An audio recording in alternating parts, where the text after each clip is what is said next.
Bienvenidos a De Chamanes y Charlatanes. Bienvenidos, queridos todos a De Chamanes y Charlatanes. Este podcast que estoy lanzando para ti, que si estás sintiendo la llamada del espíritu, no equivoques el camino, encuentres un buen camino para conectarte con este mundo mágico, chamánico, pues que a todos los que estamos aquí pues nos interesa mucho, ¿no? Nos quiere, yo personalmente lo amo. Y ya desde el capítulo anterior, que fue nuestro primer capítulo, yo hacía mención un poco de que la mera palabra chamán me parece un poco odiosa, ¿no? Chamán significa el que sabe y viene de las lenguas tungúsicas de Siberia. No tiene nada que ver con el continente americano, que es desde donde al menos yo estoy hablando y al público al que le estoy hablando, o sea, todos ustedes son en particular, han de ser al menos hispanohablantes, así que muy probablemente somos todos latinoamericanos, muy probablemente además todos, en el mejor de los casos, bueno, al menos mestizos, pero definitivamente no somos indígenas. Y estamos hablando de tradiciones nativas americanas, ¿no? Que nada tienen que ver con los siberianos, pero el chamanismo es una palabra que se ha vuelto, ya se ha españolizado y se ha convertido en este concepto que designa básicamente a las personas que tienen la capacidad o el entrenamiento por herencia, por linaje, por entrenamiento propiamente tal, en fin, por por las razones que gustes y mandes, para tender un puente con el mundo espiritual y permitir que estos dos mundos, el físico y el espiritual, puedan de alguna manera interactuar, ¿sí?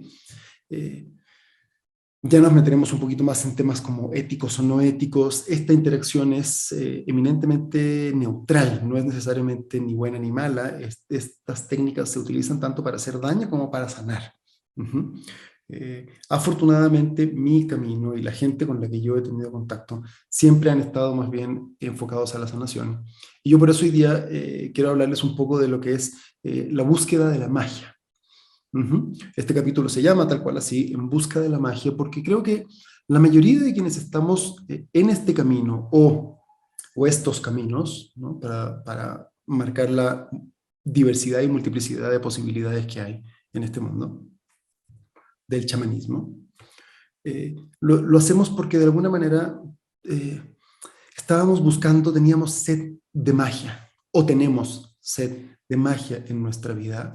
Eh, Personalmente mi historia es una historia en gran medida de sanación y es una historia donde la búsqueda de magia, creo que para la mayoría de nosotros, eh, tiene que ver con la herida primaria, uh-huh, con este como trauma que tenemos, que se nos marca desde muy temprana edad y que genera como este dolor original, ¿no? Todos lo tenemos, se habla de ella en todas las culturas, algunos le llaman como la caída del paraíso, o, en fin, la pérdida de la inocencia, distintas formas de verlo, pero en general es esta herida primaria que nos lleva a la búsqueda espiritual. La verdadera herida primaria, más profunda, yo creo que para todos nosotros tiene que ver con el miedo a la muerte. En mi caso era muy evidente el miedo a la muerte. Y este miedo a la muerte estaba muy relacionado y yo lo sentía muy profundamente desde un espacio de abandono y desamparo, ¿sí? Donde la idea de que en algún momento mi conciencia se apagara y desapareciera era terrorífica, era muy dolorosa y estaba muy marcada por el desamparo porque de niño mi mamá, después de que me tuvo a mí y principalmente después de que tuvo a mi segundo hermano, tuvo una depresión postparto muy fuerte que duró cerca de 15 años. O sea, a mí y a mis tres hermanos, nos tuvo a todos, tengo una hermana en esos tres hermanos, en medio de una depresión. Y nos crió a todos en medio de una depresión. Y aunque mi mamá, de alguna manera, se las ingenió, ella dice que por puro amor a sus hijos, para cumplir con todos sus deberes de mamá. Y nunca nos hablaron, ni mi papá ni mi mamá, de esta depresión profunda que tenía mi madre. Ella, aunque hacía todas estas cosas, eran un poco de manera mecánica. Realmente no había demasiado contacto emocional ni capacidad de mi mamá para contener emocionalmente o para contactar emocionalmente con nosotros porque ella estaba quebrada. Mi papá era un personaje sumamente ausente. Mi relación con mi papá se vino a reparar y a construir casi a partir de los 15 años, más o menos, cuando juntos empezamos a fumar mota. Ahí nos hicimos muy amigos y empezó a desarrollarse una relación, pero hasta los 15 años, mi relación con mis papás fue principalmente como de ausencia y de desamparo. Esa sensación de mucha soledad marcó toda mi infancia. Yo, los recuerdos que tengo de niño, hay un sentimiento de fondo de mucha inseguridad, de mucha sensación de soledad justamente y de mucha tristeza. A eso de los 4 años yo empecé a desarrollar una serie de tics muy fuertes, donde que tenía casi convulsiones, parecía casi epiléptico. Los niños no les gustaba sentarse en el salón de clases conmigo porque me movía constantemente y tenía estas como convulsiones.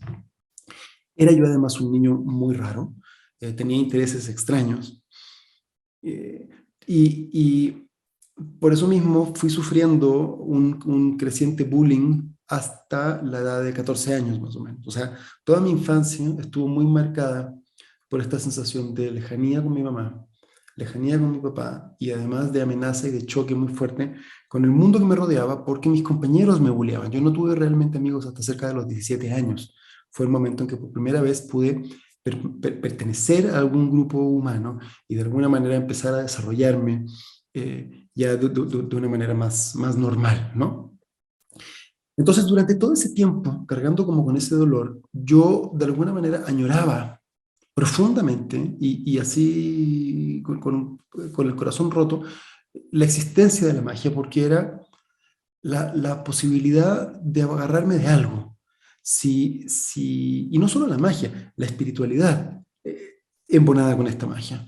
Porque si yo encontraba de alguna manera un camino espiritual, o lograba encontrarme con algo de magia en una vida de un niño que carecía completamente de magia, sino que más bien estaba marcada por este dolor, era la prueba de que había algo más en este mundo, de que existía este mundo espiritual que se podía habitar sin cuerpo y que este mundo espiritual, por lo tanto, era capaz de contener, si podía contener a otros espíritus, también podía contener a mi espíritu. Y eso me daba de alguna manera la esperanza de que la muerte no fuera el final y que la vida no fuera una cosa tan eh, triste, básicamente, era tristeza, ¿no? Tan desamparada la experiencia misma de la vida y de la conciencia. Entonces eso me llevó a ir buscando posibilidades, ¿no? Y mi primer refugio fue, pues como casi todos en el lugar donde yo vivía, la Iglesia Católica. Yo eso de los 8 años nos fuimos a vivir con mi familia a un pueblito muy chiquito de 10.000 habitantes en el sur de Chile, que es un lugar maravilloso, a la orilla de un lago con un volcán activo, hay un centro de esquí, hay aguas termales, es un bosque infinito lleno de ríos. Es un lugar al que yo hoy voy y digo, o sea, esto está lleno de magia. Por todos lados rebosa de magia, ¿no?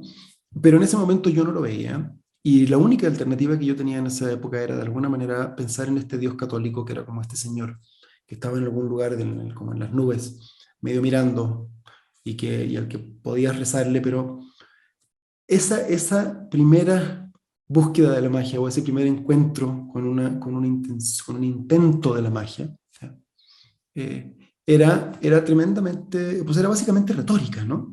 Era sobre la base de formas vacías, ritos vacíos. Recuerdo mucho de mis papás alguna vez, ellos en esa época eran católicos, a estas alturas ya lo abandonaron. Siguen siendo cristianos, por así decirlo, porque siguen creyendo o siguen teniendo dentro de su eh, cosmogonía la visión de Jesucristo y los ángeles y la Virgen María, en fin, como que esa es la cosmogonía que predomina en mi familia, pero ellos abandonaron el catolicismo practicante, ¿no? Pero yo recuerdo mucho que cuando me decían nos toca ir a misa, para mí era el aburrimiento total, y así como, ¡ay, neta! Ya a los 14, 15 años empecé yo a buscar, a los 17 años incluso me había hecho parte como del coro de la iglesia, porque a eso de los 15 años justamente yo regresé a una escuela en Santiago, que era muy hippie, de unos padres, de unos curas holandeses, que fueron realmente los que me salvaron la vida. Yo había estado toda la vida en un colegio alemán, en un internado luego en un colegio alemán, donde ahí fue el año más grave del bullying. Y cuando llego por fin a Santiago de Chile de vuelta, a este nuevo colegio, yo llegué con corbata, saco, en fin, tal, y llego a este mundo de hippies, fueron los que me metieron el primer porro en la boca y de alguna manera me rescatan. Esto era en el marco de estos curas que tenían alguna especie de misticismo y que de alguna manera me llamaba a poder agarrarme de una tabla en el mar del náufrago, aunque fuera una tabla un poco imaginaria, que no tenía forma, que era difícil asir, que era difícil decir, bueno, aquí hay sustancia. Mi primer encuentro, que yo podría decir fue verdaderamente mágico, comienza con la psicodelia. Yo cuando fumo por primera vez mota o marihuana, me pasó lo que le pasa a todo el mundo, que me reía y me quedaba como pegado mirando las cosas y tal, pero yo veía en general a mis amigos que estaban como de fiesta y riéndose.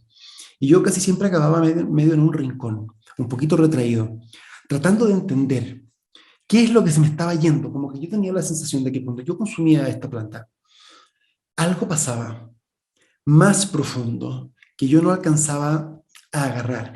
Esta sensación de no alcanzar a agarrarlo desapareció definitivamente la primera vez que tomé San Pedro, que es este especie como de primo del peyote sudamericano, y que fue una experiencia muy fuerte. También me pasó con el LSD, donde entonces ya sí me di cuenta qué es lo que estaba pasando, y entonces tengo estas experiencias que son tremendamente potentes, porque cuando tú tomas alguna sustancia psicodélica, el mundo de alguna manera se resquebraja completo. Toda la realidad completa cambia.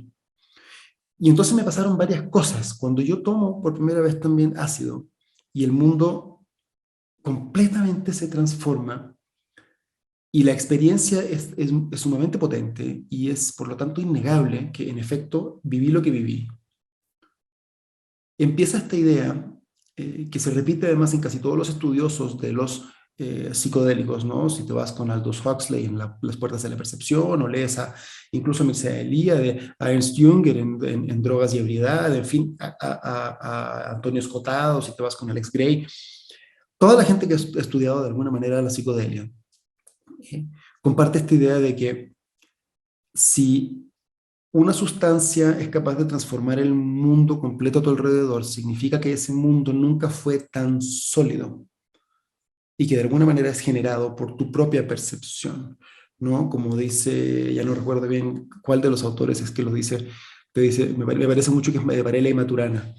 Dicen, el cerebro, que normalmente lo entendemos como una válvula, un órgano generador de percepción, es realmente una válvula reductora de percepción que permite que tu cuerpo y que tu sistema interprete una determinada cantidad de señales de la infinidad de señales que andan dando vuelta en la realidad circundante, para que puedas darle una imagen coherente, comprensible y digerible en tu nivel de conciencia, básicamente, ¿no? O sea, hay infinitas eh, o hay muchísimas más áreas del espectro, por ejemplo, de la luz que nuestros ojos no perciben o que nuestros oídos no captan del espectro de sonido, pero que están ahí y que de alguna manera lo que hacen nuestros sentidos sí es captar, pero también captar selectivamente solamente esas partes. Entonces el cerebro funciona como una válvula reductora de percepción.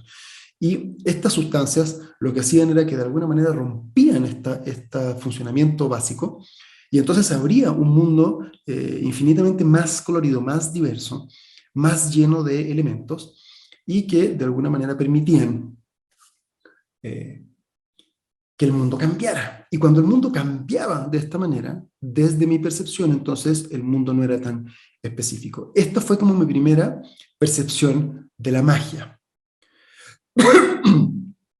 Y esta percepción de la magia, porque era realmente mágico, yo la podría cristalizar en una historia muy específica que fue justamente con el San Pedro, donde yo había estado experimentando, todavía no había conocido ningún curandero, ningún chamán, ninguna mujer de medicina. Y entonces yo en mi búsqueda lo andaba haciendo solo y lo que hice fue, me acuerdo que lo pelé, le saqué toda la pulpa, lo piqué en pedacitos, lo puse a secar al sol, me tardé como 2 semanas en que se secara, lo molí, hice como una especie de polvo, una harina, y yo, afortunadamente, no fui capaz de comerme todo el polvo que había preparado. Me comí algunas cucharadas. Es realmente muy malo comer el San Pedro de esa manera, tiene un sabor horrible.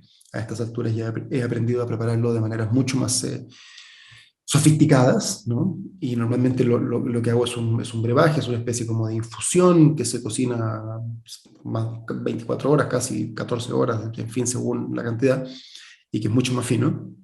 Pero bueno, esa vez me comí tantas cucharadas como fui capaz. Sin saberlo, me había atiborrado de medicina. Y la verdad es que me frustré mucho porque no había logrado comérmelo todo. Y entonces me fui a acostar a mi cama, sintiéndome así como fracasado, ¿no? Mi misión había fracasado, 3 semanas de preparación y no había tenido la fortaleza para comer el San Pedro lo suficiente como para poder tener esta experiencia que yo estaba buscando. Me eché en mi cama y me dormí. Y a eso de la hora y media o algo así, de pronto me despierto.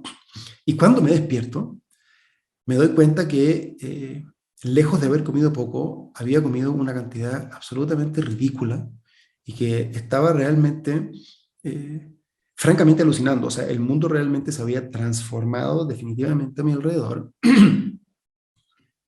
Y lo único que fui capaz de hacer fue poner música en esa época. Me acuerdo que me gustaba mucho, me sigue gustando mucho para el freestyle. Un disco en particular que se llama el KD Sessions de Kruder und Dorfmeister. Eso es una música electrónica, pero es muy fina. Y le pongo play a este disco, eh, me vuelvo a recostar en mi cama y tan pronto mi nuca toca la almohada, ¡pum! Se fue, sentí que mi cabeza se cayó a un agujero infinito, como por un túnel de colores. Y de repente yo estaba frente a esta especie como de océano infinito, de fractales que se movían, se transformaban unos con otros en colores rojos, amarillos, azules, morados, y eran triángulos, hexágonos, todo tipo de figuras geométricas que se iban como transformando unas en otras y cambiando los colores, y este era un océano, era realmente la sensación, era la misma que estar frente al océano, pero era plano, completamente plano, y toda la transformación, todo el movimiento que tenía, infinito movimiento, era sobre esta transformación de fractales en este mundo, en esta especie como de mundo bidimensional, era como una capa de color móvil, de color transformándose. Y de pronto me doy cuenta que en este infinito, vasto océano, surgen como unos gusanos, eran unos gusanos blancos, me acuerdo muy bien. Yo tenía en esa época unos 21, no menos, debo haber tenido 18 años, 19 años, tal vez 20. Y todavía no, como te digo, no había tenido experiencias con curanderos en ceremonia, pero yo veía esto así como, wow, y salían estos gusanos que tenían como un exoesqueleto, porque tenían como una armadura blanca, ¿no? Y unas bocas grandes con dientes, era una visión súper psicodélica, y salían del mar y volvían a entrar, como si saltaran, pero eran enormes, entonces no, no alcanzaban a despegarse del mar, sino que salía su cabeza, daban la curva, volvían a entrar como ballenas gigantes, y la cola acababa entrando otra vez, ¿no? Y desde donde salían se hacía como unas interferencias, y cuando volvían a entrar desde su cabeza, volvía a ver como unas interferencias, eran como unas electricidades. Yo me acuerdo que me preguntaba y miraba esta escena y decía, cabrón, estos gusanos vienen desde abajo y salen hacia la superficie, o es que como que se forman desde que salen, como si, porque la sensación de este océano era que era como plano, ¿no? Entonces yo estaba mirando esto y estaba como intentando comprender esta imagen, y de repente escucho una voz muy clara, y me acuerdo perfecto, en mi oído izquierdo, una voz como de un ser, era masculino, y me dice, mira Nico, esta es la fibra con la que se teje la vida. Acuérdate bien, me dice, esta es la fibra con la que se teje toda la vida. Y ¡chas! O sea, de ahí siguió esa visión, y de ahí ya me fui en otro tipo de visiones, cosas que fui, en fin, experiencias durante la noche, que fue eterna, porque además el San Pedro dura muchísimas horas. Creo que venía aterrizando yo a eso a las 11 de la mañana del día siguiente, pero nunca se me olvidó porque fue la primera vez que sentí una presencia que me hablaba, y además la visión fue tan potente que 20 y tantos años después la recuerdo perfecto y te la puedo describir perfecto, porque causó un profundo impacto en mi vida. Fue como la primera vez que yo sentí que dije, ay, güey, no estoy solo, realmente hay algo más, hay alguien.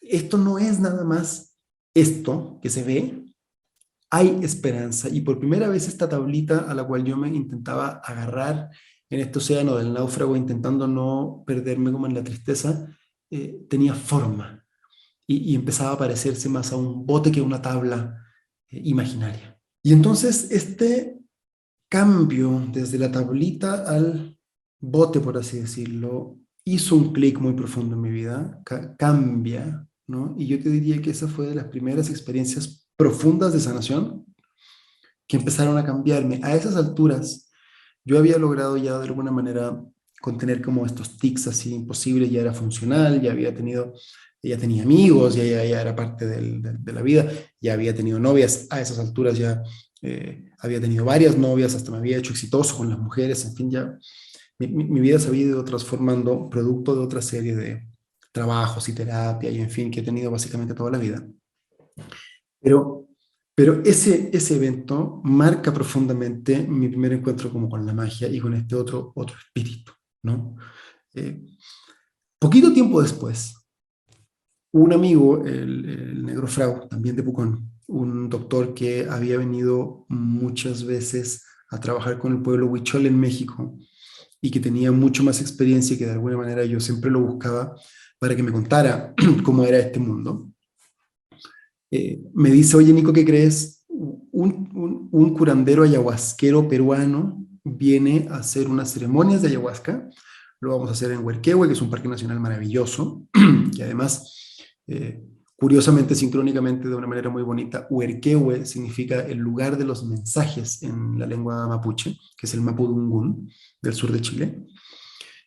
Y esa noticia yo la recibí un poco como, era como una hijo, era como que me dijeran que venía el maestro Yoda, que venían los Jedi, o sea, era una cosa legendaria que yo ya me había hecho la idea de que iba a tener que ir a buscar a la selva con muchísimo esfuerzo. De repente la ayahuasca estaba llegando ahí a 3 cuadras de mi casa, bueno, a 40 minutos, pero muy cerca de mi casa, muy accesible, a un valor muy accesible, algo que yo podía perfectamente hacer y que me estaban invitando y de repente, ¡pum!, se podía.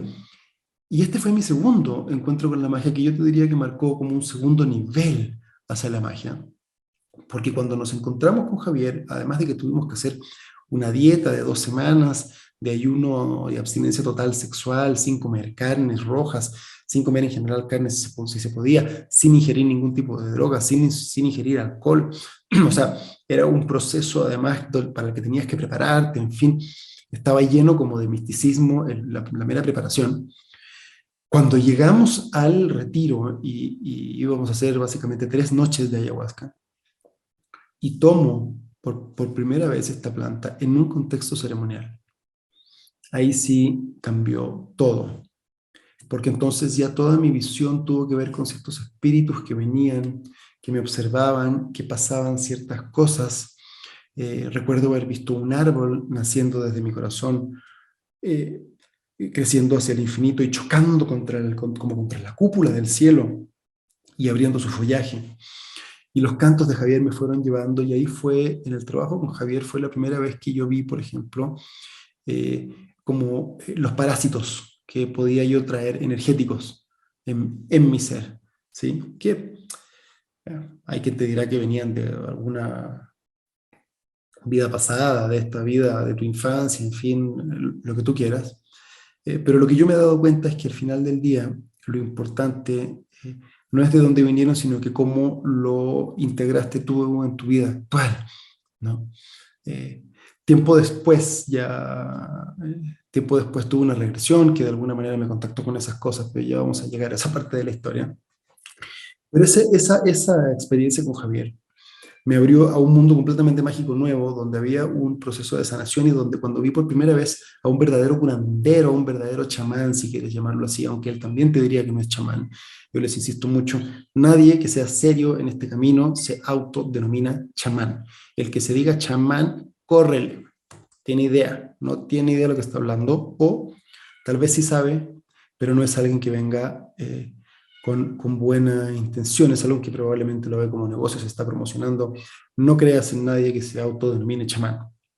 Bueno, esa experiencia me abrió a un camino maravilloso, producto de mi inmadurez todavía y de mi exceso de ruido mental que se transmitía también en ruido hacia el exterior.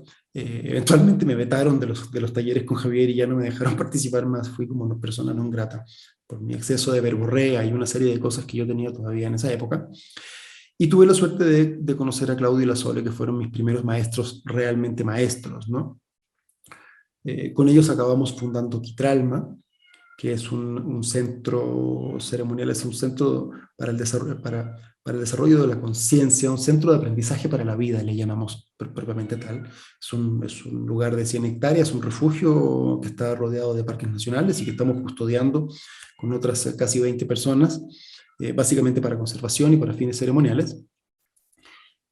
Y entre muchas cosas, ahí empecé a tener contacto con la magia en otro nivel, donde ya había no nada más como procesos de sanación que todavía eran un poco subjetivos, sino que ya empezaban a pasar cosas. Yo ya en esa época era abogado, recién recibido, pero abogado, y tenía yo la idea y las ganas de eh, darle vida a una organización religiosa que protegiera de alguna manera el uso de estas plantas medicinales en un contexto ceremonial.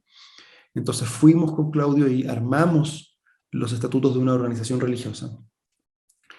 Y me acuerdo que una de las cosas que hicimos cuando ya estaban listos los papeles en una ceremonia, en una búsqueda, empezando la búsqueda de visión, es que Claudio agarra los estatutos impresos y los puso debajo de una piel de puma que estaba en el altar. Y me dice, Nico, nadie sabe que están estos papeles aquí abajo, pero ayúdame durante toda la noche, vamos a rezar porque estos papeles entren sigilosos, silenciosos e inadvertidos, igual que el puma. Y así lo hicimos. Poquito tiempo después, no recuerdo cuántos días, pero casi el día siguiente, fuimos a presentar estos papeles y los metimos en el Ministerio de Justicia. Era la primera vez que en Chile se constituía una organización religiosa que expresamente mencionaba a la ayahuasca y a San Pedro como sacramentos, con nombre científico y todo. Y pues estábamos también corriendo un riesgo porque estábamos poniendo nuestra firma en esa época, era todavía completamente ilegal, las cosas no se habían liberalizado como en estos últimos años, que todavía sigue siendo ilegal, pero ya el riesgo es bastante menor. Y cuando metimos los papeles, el Ministerio de Justicia tenía cierta cantidad de días nada más para decirnos si procedía o no el registro, y no contestaron en plazo. Y no se enteraron de los papeles hasta que ya había pasado el plazo, y fue recién cuando nosotros metimos una carta pidiendo explicaciones de esto, o de alguna manera pidiendo que se tuviera por autorizado el registro, que a los del Ministerio de Justicia se les ocurre leerlo. Y esa fue también de mis primeras como manifestaciones de la magia, de decir, órale, qué impresionante, rezamos porque entraran desapercibidos y no los vieron, no los revisaron, ni siquiera, o sea, ni tenían, ni por enterados estaban de que habíamos metido esta solicitud de registro. Un año después, cuando yo estaba haciendo mis 7 días de retiro de búsqueda de visión, ya les contaré un poco de qué trata la búsqueda de visión. Y yo venía también pensando, hace mucho tiempo, y estaba un poco como clavado con la idea de los espíritus guardianes y cuál será mi espíritu guía, mi espíritu guardián, mi espíritu animal. Y tenía alguna sospecha justamente con el puma. Y también me parecía que llamar al puma no era tan difícil porque pues, además era un animal que vivía por ahí cerca, de alguna manera no iba a molestar a nadie tan lejano, no le iba a pedir a un águila dorada pues, del norte de Estados Unidos que viniera a asistirme.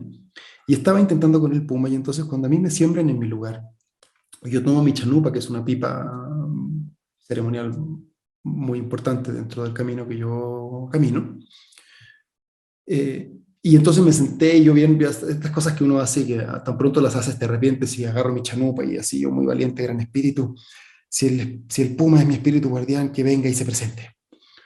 Y esas cosas que tú apenas terminas de hacerla dices, ay güey, si estás bien tonto, cabrón, estás bien menso. Y si se te aparece el puma, ¿ahora qué vas a hacer, güey? Y dicho y hecho, el cuarto día, en la tarde, me pasó algo bien bonito, que es que yo estaba parado, mirando así como hacia el horizonte, estábamos en un cerro, y de repente escucho una vibración así, brrr, conocida, que es como el aleteo del colibrí, y siento que algo me toca la espalda y me pica como en la espalda dos veces, pic, pic, y vuelve a picarme, pic, pic. Y yo me quedé como paralizado porque dije, "Ah, no te puedo creer". Y sale de detrás de mi espalda, como que se da vuelta como por mi cuello así, y se me para frente a la cara, y así directo, directo, frente a la cara, un colibrí. Y me queda mirando así, chuc, chuc, chuc, chuc, mientras aleteaba con sus ojitos así como de lado, por un lado, por el otro, me miraba. Y se me queda parado aquí frente a cuestión de 10 centímetros. Yo sentía incluso el viento con su aleteo. Y nos quedamos mirando y se quedó ahí y, ¡shup! Y se fue. Y entonces yo dije, órale, qué cosa. Nunca me había ocurrido ni que me pudiera yo acercar tanto a un colibrí, ni mucho menos que un colibrí decidiera acercarse tanto a mí y me tocara. Y entonces yo empecé a pensar, dije, bueno, tal vez es el colibrí. Pero en la noche, mientras yo dormía, en el bosque hay muchos ruiditos, ¿no? De animalitos y tal, pero empiezo a escuchar un avanzar de alguna criatura mucho más grande y las hojas como chuac, chuac, chuac, como se van pisando. Y se venía acercando, se venía acercando, se venía acercando, y como ya se venía acercando mucho, eventualmente yo me incorporé porque dije, pues, ¿qué está pasando, no? Y cuando me siento, oh sorpresa, pum, miro y a cuestión de 2 metros de donde yo estaba, un puma grande, con su cola larga, o sea, un puma. Y el puma no se asusta, solo se detiene en seco, voltea su cara a mirarme, me mira de frente, nos miramos durante un instante, y yo me quedo así como pasmado, no me asusto tampoco, no sé por qué. Ninguno de los dos, así como que los dos simplemente nos observamos. Voltea de nuevo, sigue caminando, pasa al lado mío a cuestión de 50 centímetros, ahí aquí al ladito, y se va hacia atrás y se mete por una quebrada y baja al río.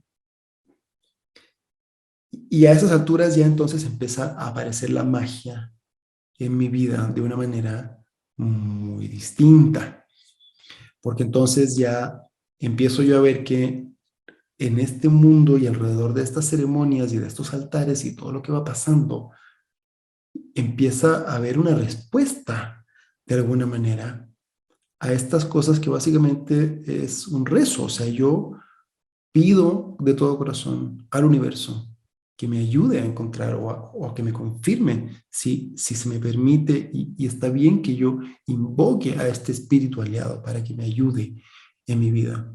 Si puedo llamar a su fuerza, en fin, tal, y este espíritu se presenta en carne y hueso. Mira, tú puedes decir coincidencia, sincronía, llámale como tú quieras. Mi percepción y mi experiencia fue de profunda magia. No lo puedo llamar de otra manera. Sí fue un evento que para mí fue tremendamente mágico, y desde ese entonces, tanto el puma como el colibrí son dos de los espíritus que yo usualmente invoco y reconozco dentro de los espíritus que de alguna manera me cuidan, me protegen y a quienes les debo toda mi gratitud, todo mi amor y todo mi respeto. Pero en este mundo chamánico hay todavía más magia, ¿sí? Y hay todavía más eh, eventos o más elementos. Ya llevo 35 minutos casi, o 30 y algo minutos de capítulo, y yo me había propuesto no hacer los capítulos más largos. Entonces creo que este episodio, que podría ser, que pensé que iba a ser nada más uno, yo creo que lo voy a dejar aquí nada más, y les cuento la siguiente semana qué siguió. Porque tiempo después conocí lo que se le llama un hombre Yuwipi, un Yuwipi Man, que es un intérprete de espíritus, y también tuve algunas experiencias con ayahuasca en relación con unas regresiones, que son los que yo diría que cierran de alguna manera mi forma de entender la magia hoy en día. Todo este proceso de irme encontrando con la magia fue generando o ha ido generando una percepción profunda de certeza en la existencia de este otro mundo espiritual, ¿sí? Que coexiste con nosotros y que pues es este bote de salvación ante mi terror a la muerte y ante mi herida primaria de sensación de abandono. Entonces, queridos, queridas, querides, ahora que está muy en boga y me parece muy bien el lenguaje inclusivo, pues muchas gracias por escucharme, muchas gracias por su atención. Si les es útil, les pues invito a que puedan compartir este podcast, que puedan hacerlo llegar a más personas. Como digo al principio, como un amigo mío se ríe, me dice, el eslogan de tu podcast es, si ya tienes el llamado, que no equivoques el camino, que no caigas en malas manos. Esa es la idea de este podcast, poder darles un poco de experiencia de parte de alguien que, mira, yo ni soy indígena ni pretendo serlo, pero he tenido la infinita suerte de conocer a grandes y grandes curanderos y curanderas, gente de muchísimo nivel.